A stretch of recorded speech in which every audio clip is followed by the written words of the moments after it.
The long-awaited Star Citizen 4.0 is very nearly here, bringing with it sweeping changes to nearly every single core system of the game.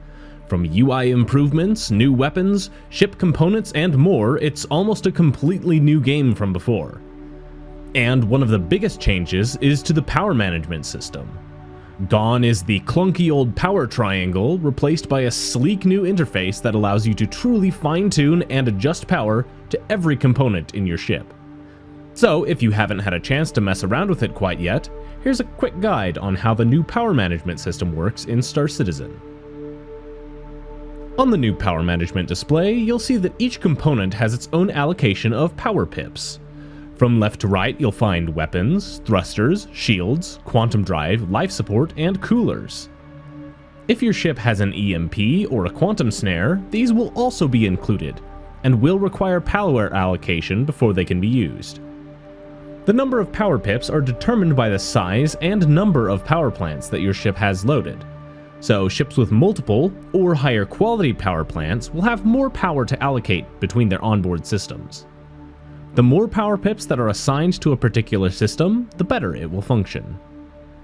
Depending on what components your ship has equipped, you may see notches on your power bar that need 2, 3, or even 4 pips to activate.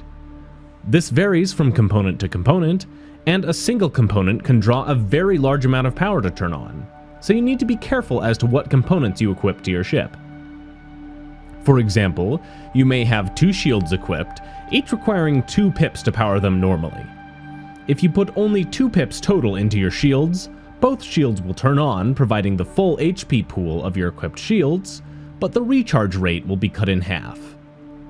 A similar principle can be applied to all types of components. You can get away with only a single pip of power, but if you want the promised performance from your components, you should try to ensure they each have the minimum power they are requesting. Of course, you may notice that there are applicable pips beyond what the components themselves request. This is essentially used to overclock that component, increasing performance beyond typical specs. If you have extra power to spare, I highly recommend reallocating power as necessary to keep your ship performing as good as possible at all times. Also, with the new master modes, power allocation is different between modes. For example, in nav mode, weapons and shields are both completely disabled, yet the game will sometimes allocate power to them automatically. I recommend correcting this and pushing all that extra power to thrusters while in this mode, allowing you to go as fast as possible with your boost working to 100% efficiency. There's one more little power management tidbit that you should know about, and it's a super useful one. If you navigate to your shield status page on your MFDs, you can divert power from individual shield faces to a single face. So if you're taking heavy fire on your forward shield but very little on your rear, you can make the front shield stronger and the rear shield weaker, so your shields are at their best where you need them the most. I hope this video has helped you better understand the new power management systems in Star Citizen 4.0.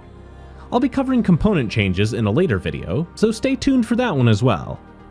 If you haven't done so already, please drop me a like on the video, and subscribe for more Star Citizen content. Thank you all for watching, and I'll see you all in the verse.